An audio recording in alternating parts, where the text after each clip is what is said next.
Hey everyone, it's finally time to go through the 100 top comedies. So we've done thrillers and we did sci-fi and fantasy. Now we get to do comedy. And this of course came with the latest total film. And I've not looked through this as always, we'll be discovering them together. So I'm very looking forward to this one. Although I am now a horror and thriller kind of person, until about 2 years ago I was a film comedy person. So I think I'll have quite high expectations for certain films. So we'll see whether or not they're actually in here. So we have samples of what we'll find on the inside, but we won't look at those too closely. I don't want to spoil the surprise.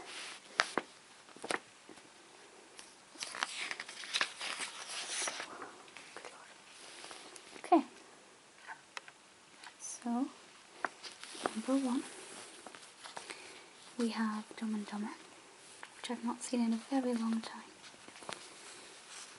Number 2 we have Juno, which I think is a very good film. It's Ellen Page. What? Number 3 we have Mary Poppins, which is only in the 1960s could a Disney kids film be a scathing social satire. Now, I would never have put Mary Poppins down as a comedy. It's not a comedy, is it? I mean, yeah, there are amusing parts to it, but no, Mary Poppins most certainly is not a comedy. Although it's one of my all-time favourite films, so I guess in that sense I'm kind of glad it's here. Then we have National Lampoon's Animal House, which I've not seen. We have Sacha Baron Cohen, her number 5 in Borat, which I have seen and I did not like. But I can kind of partly see the appeal, I guess. And I do like Sacha Baron Cohen, I just don't like Borat.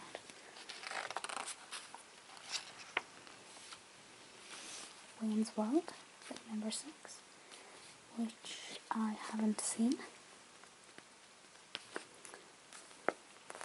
1975, Monty Python, The Holy Grail.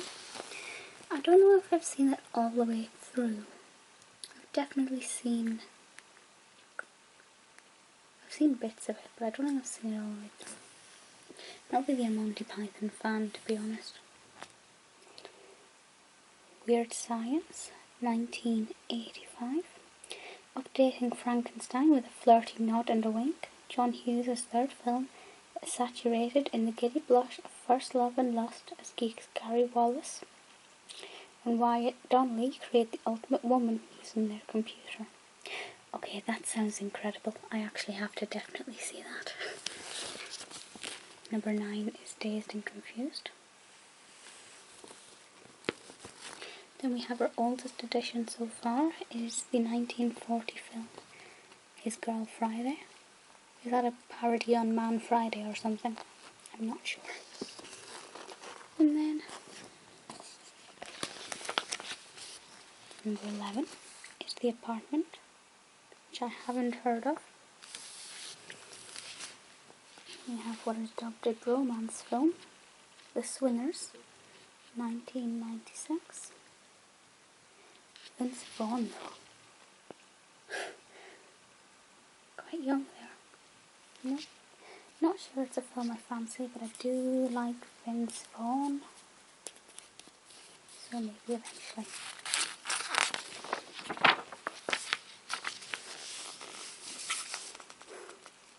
Steve Martin. I like Steve Martin. This is Planes, Trains and Automobiles, 1987. It's not one I've seen. Not sure it looks like the kind of thing that I would normally watch. But again, I'm happy to give anything a go.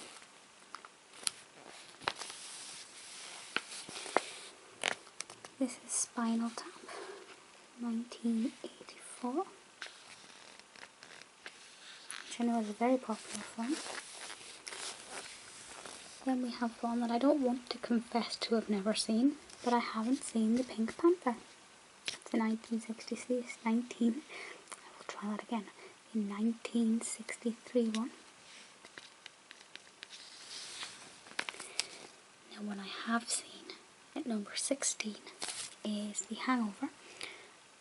Yes, I did like it. I enjoyed The Hangover. Have I seen the second one? No, I don't think I've seen the second one yet. But no, it was alright. Not usually my kind of film, but it was good.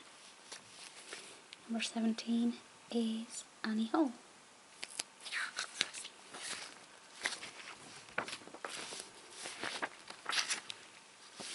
Oh yes, absolutely. Paul Feig's Bridesmaids from 2011, and I just think that film, oh goodness, it's hilarious. It is such a good film. I think Melissa McCarthy makes it what it is. And Rebel Wilson, and it's absolutely fantastic. It is such a good film, and I could not love it enough. So I'm really happy that that's featured. 1953, Mr. Hulot's Holiday, which I haven't heard of. Sounds quite bizarre. Some Like It Hot, number 20. And at number 21 we have Sullivan's Travels, 1941, which I would assume is some form of parody on Gulliver's Travels. It's a comedy with serious undertones or scathing social expose with comic top dressing. Take your pick. John L. Sullivan is the director of Hollywood slapstick comedies who yearns to get serious, so decides to dress as a hobo and explore the life of the American underclass.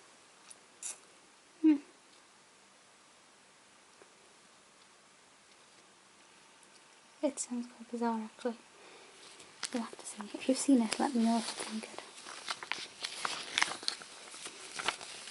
Sideways, 2004. We have Bill and Ted's Excellent Adventure. I know the Bill and Ted films are very popular. I've seen bits of some, but I don't think, at least not in many years, have I seen one all the way from the start. But it definitely looks like something I should have been watching more soon, because it looks like my kind of film, I think. I may eat my words. Adam Sandler in The Wedding Singer, which I liked. I think a lot of people do love that film. But again, a lot of people aren't the biggest fans of Adam Sandler. But personally, I would definitely recommend The Wedding Singer. So far, it's really only been Mary Poppins that I don't understand. Meet the Parents, which is obviously a good film. Really, really good. And I like Ben Stiller. The Artist, 2011. I haven't actually seen that yet, and I can't work out if I want to or not. Number 27 is Singing in the Rain. Can't beat a bit of Singing in the Rain, can you? One I haven't seen, and I know a lot of people will be shouting at me for this, is the Rocky Horror Picture Show. And that's the only reason I haven't seen it. Thumbs up for Tim Curry, that's fantastic, but I can't decide if I want to see the film first or see the stage show first, and that's the only reason I've still not watched it, because I cannot make up my mind. General, 29, which I have not heard of, and then Knocked Up in 2007.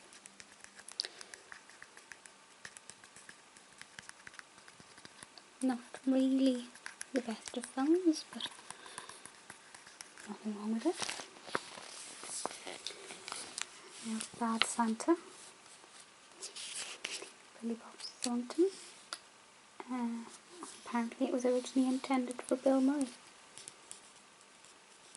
I haven't actually seen this because I hadn't actually heard of it until recently, and I kind of want to wait to watch it until near Christmas.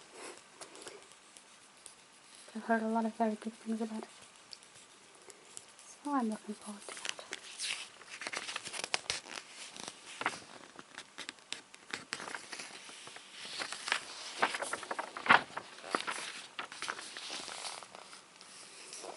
watched Cassidy and the Sundance Kid. Very popular film, of course. The Man with Two Brains. Steve Martin, of course.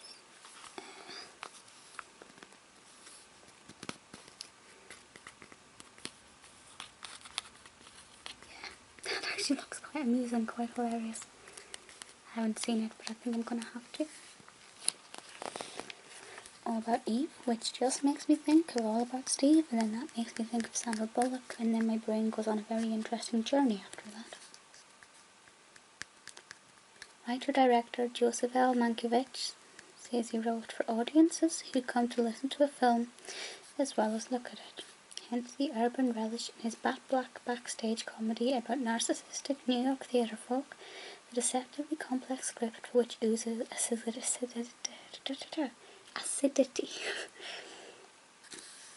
Sounds interesting enough. Definitely have to check that out. That was 1950. 4 Lines. 1983 local hero.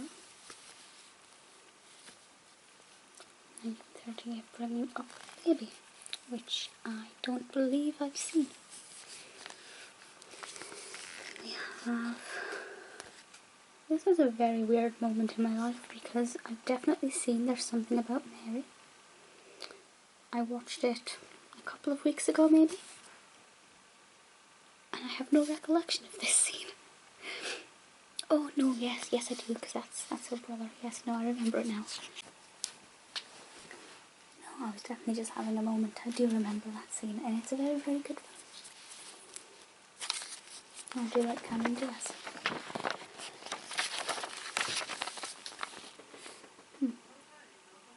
Alright, that one again I would have had as a comedy. For me there's quite a difference between a family film and a comedy. In fact, for me comedies are often not family friendly.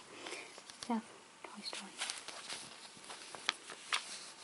Oh, number 40 we have one that I watched about 4 days ago. This is In Bruges, Martin McDonagh. It is so funny, and it is a dark comedy, but it's hilarious. And I've been to Bruges, and it was really lovely to see all the things that I remember in there. Very good film. One that's definitely not family friendly. Jason Biggs in American Pie. I was front row in the audience to Loose Women when he was on. Very beautiful sight. But yeah, I love the American Pie films. I don't think I've seen them all. I think there's maybe one more that I've not seen. But it's a very, very good film, and I completely understand why it's 41.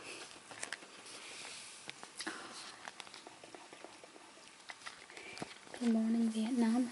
Oh, but Mrs. Doubtfire has to be in here. If Mrs. Doubtfire is not in here, we all have to write letters into this and say, why is Mrs. Doubtfire not in here? But going back to this Robin film, it's Good Morning Vietnam. I'm actually surprised it's in here because I know it's a comedy, but I feel like it's got a strong emotional aspect to it as well, which kind of makes, to me, the comedy in this is more like comic relief rather than being an actual comic film. But Robin is just perfect in it. Duck Soup, which I haven't seen, 1933. I'm glad we have a good mix of some older films though, and it's not just all kind of contemporary things. Trading Places. And this is one that I haven't seen yet. This is Heathers from 1988.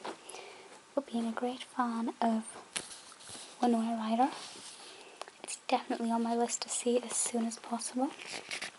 So if you've seen it, let me know if it's any good and if it's worth prioritising above the other Winona Ryder films that I've still to see. Almost halfway. Four Weddings and a Funeral. I didn't like it. It's as simple as that. I did not like it. I can't really say much more than that. Oh, I am so glad that this is here. Elf. I love Elf. Elf is my all-time favourite Christmas film. Even more than Miracle on 34th Street, the remake with Mara Wilson. can't believe that's almost 13 years old.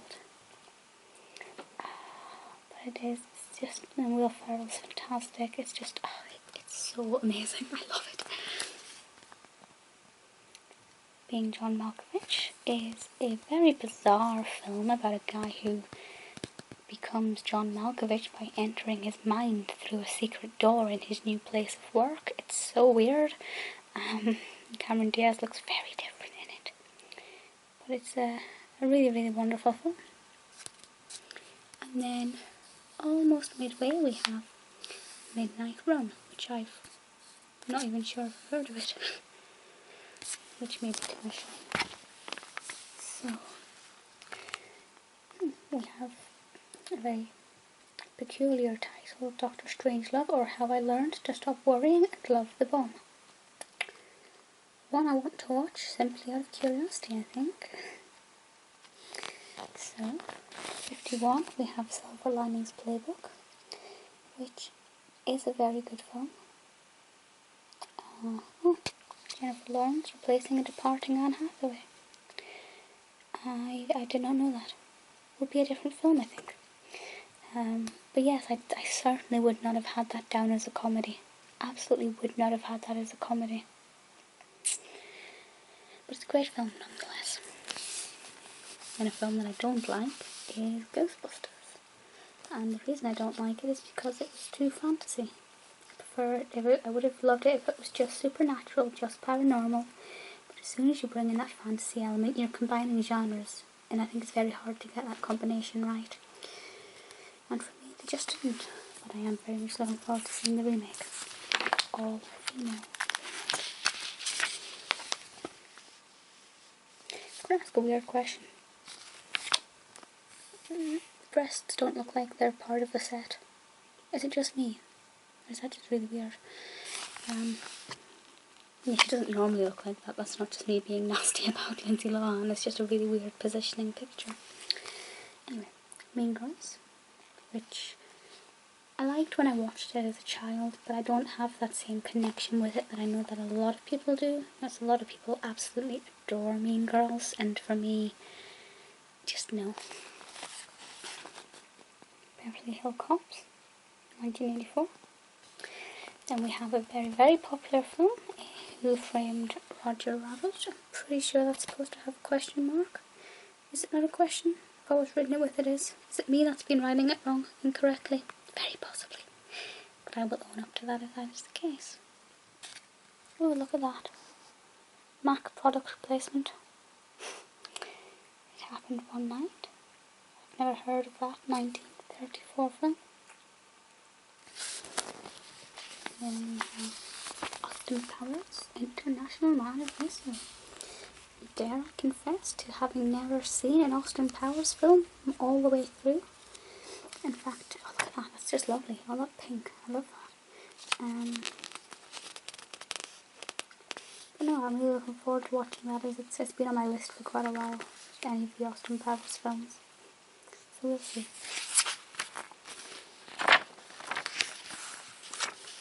This looks interesting. Dustin Hoffman plays Southwest General's Dorothy Michaels. Okay, Tootsie. A decade before Robin Williams became a Scottish housekeeper in Mrs. Doubtfire, Dustin Hoffman donned Spanx, specs, and a sheer blouse as Michael Dorsey. I can't say that without pausing. A tempestuous actor who transforms himself into a woman to get work on a soap opera. Well, if they've put Tootsie in, they absolutely have to have put Mrs. Doubtfire in here somewhere. Big Lebowski. Have I seen that? I don't recognise it, but I kind of feel like I've seen it. If I have seen it and I don't remember, it's probably a good thing. We have South Park, bigger, longer, and uncut. Goodness, I had no idea there was a South Park film. I've only seen a bit of South Park, and the only time I've ever watched it is when I've been watching reruns of Mock the Week and QI on Dave, and then it gets really late at night and I couldn't be bothered to get up to turn the TV over, so I just ended up watching South Park. Kind Hearts and Coronets. That's a very, very good film. It's quite dark and so enjoyable, and if you're into odd mysteries, it's definitely worth watching. Clerks and The Philadelphia Story, neither of which I've seen. We have another Monty Python. This is Monty Python's Life of Brian, and as I've said, I'm not really a fan of Monty Python. Like, I don't mind it in bits, and I'll often watch the occasional Monty Python clip on YouTube, but I don't laugh. I find it interesting, but not funny. I don't know if that's just my type of humour.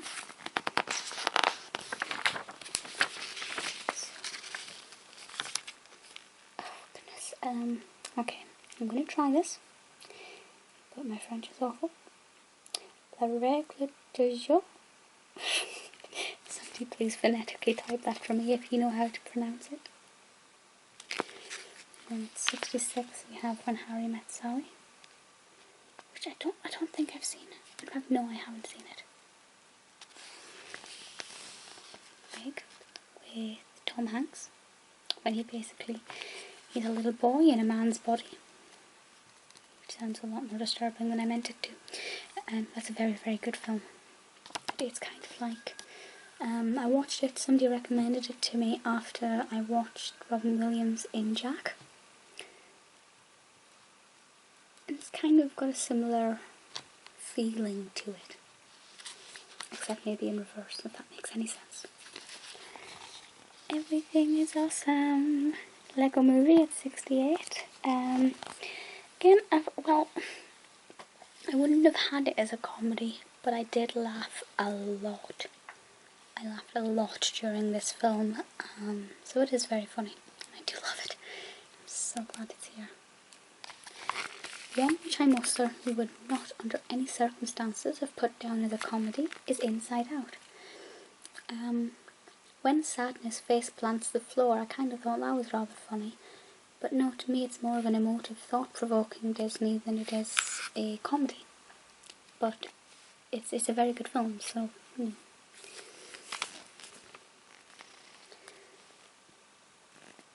Wilder. Blazing Saddles, 1974. I've never heard of that one.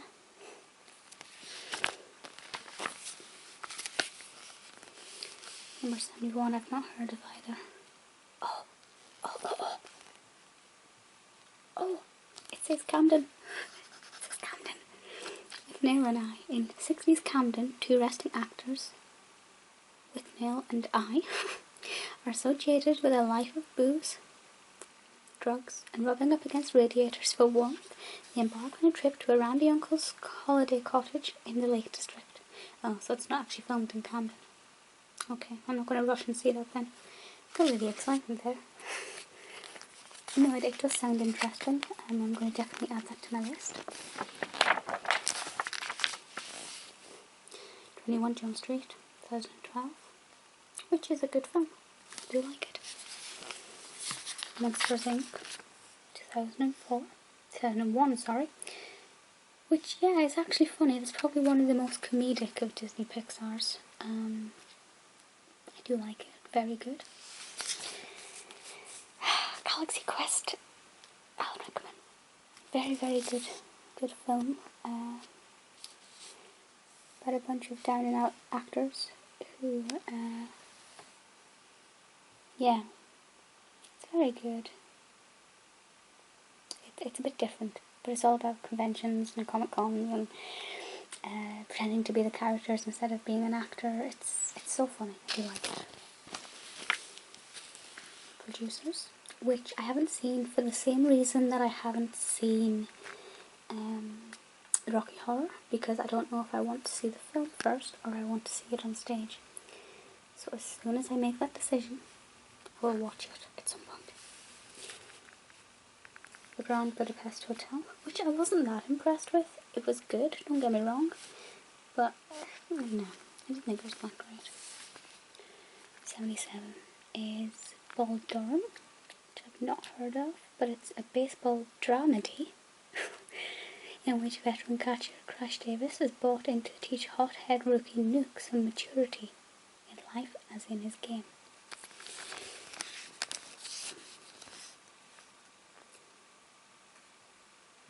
Oh my goodness, I had no idea. Okay, this is just a little bit of a random story, but Will Ferrell.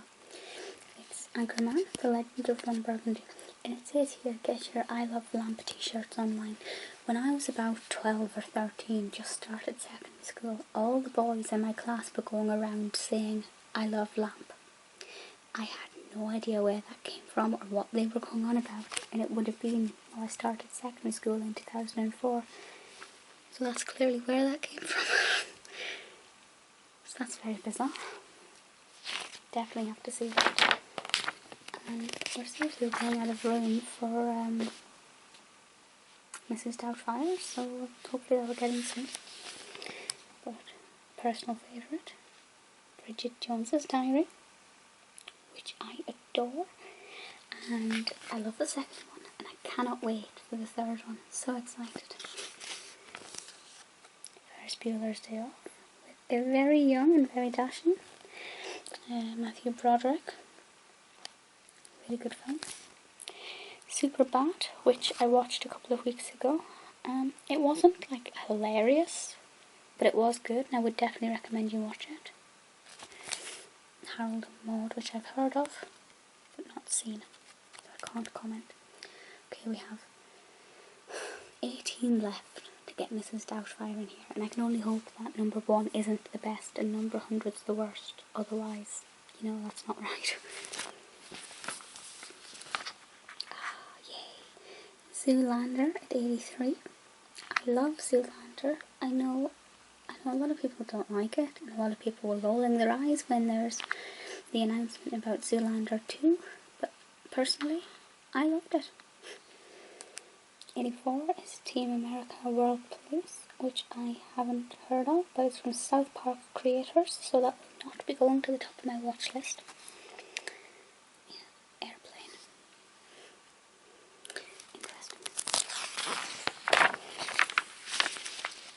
Now, The Naked Gun in 86, which I have not seen. 87 we have Forrest Gump, which I think I reviewed a little while ago. I think it was part of my... Was that part of my A to Z series? I think. It was alright, but I didn't think it was amazing. Office Space, which Jennifer Aniston is in, albeit briefly. But yeah, I watched that about 6 years ago. I think I have actually reviewed that DVD, I think. And it was very, very good. Clueless. Absolutely fantastic film, really do like it. The 4-Year-Old Virgin. I don't remember it being like sensational, but I do remember liking the 40-Year-Old Virgin, so I would definitely recommend that. 10 to go for Mrs. Doubtfire. That's all I want. All I want is Mrs. Doubtfire to appear in this. Top Secret, which I'm not familiar with, I don't think. An absolutely fantastic film, Robert Carlyle. It's The Full Monty. Oh, I love it. I love it so much. It's so good. Don't know if I'd see it on stage, like I'm not sure. There's just something about the film, the essence of the film is gorgeous. I think on stage it just wouldn't have the same resonance, I don't think. But no, I definitely recommend it.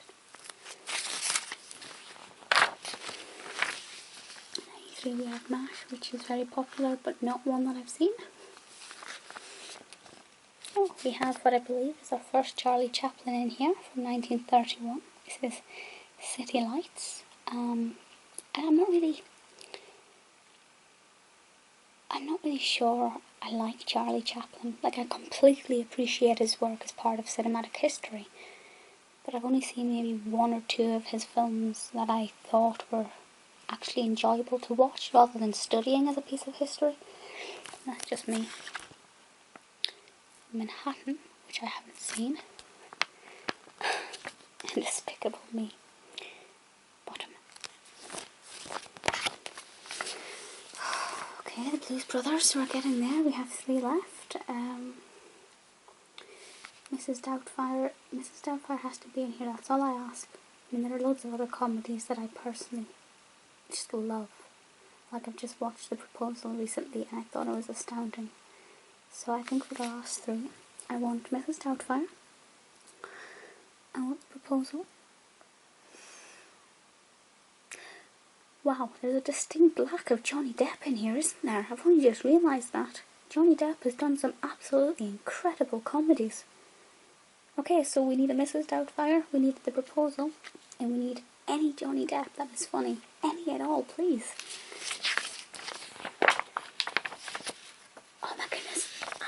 Okay, so I'm slightly disappointed but also ecstatic. So we have Groundhog Day, Bill Murray, which is very, very good. And we have The Graduate. And then, are you ready for number 100? And as far as I'm concerned, number 100 is the best. This is hilarious. I love this film. It's one of my all-time favourites. And although I'm I'm not just very disappointed, I am actually distraught that Mrs. Doubtfire isn't in here. The proposal I can kind of understand not being in here because it's not quite a comedy classic yet. Obviously, some people have got something against Johnny Depp's films. Not a single Pirates of the Caribbean in here. But we do have Beetlejuice. Okay, this is one of my I'm so smart. Oh goodness. Okay.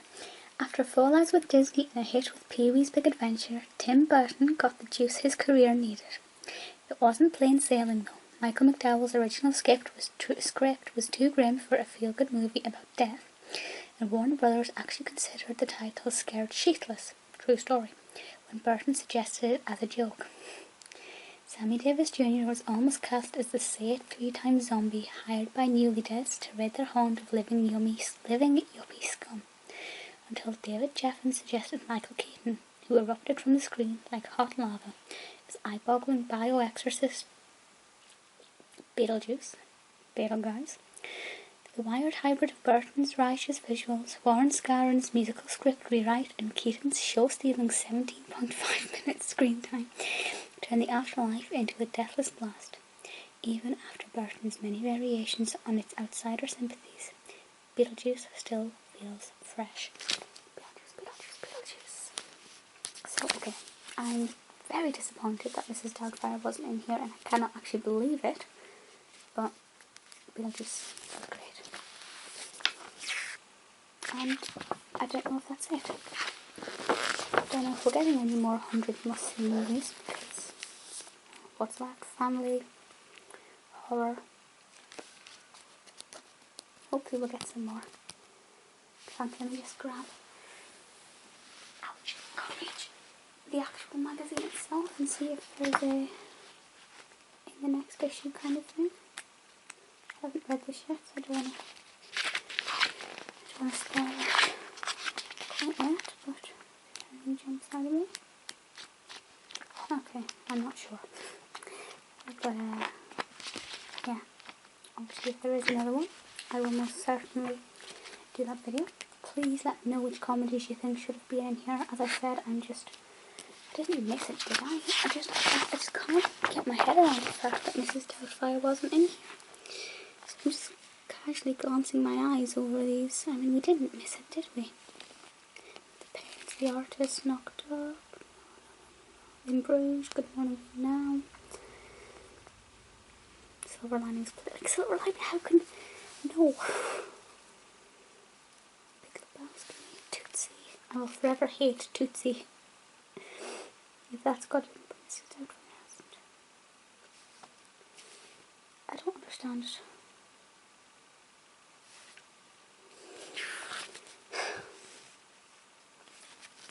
See yourself. It's a little bit devastating, but never mind. Some good ones in there, though I am happy with a lot of them. So let me know your favourite comedies, what you think should be here, and I will speak to you all soon. Bye.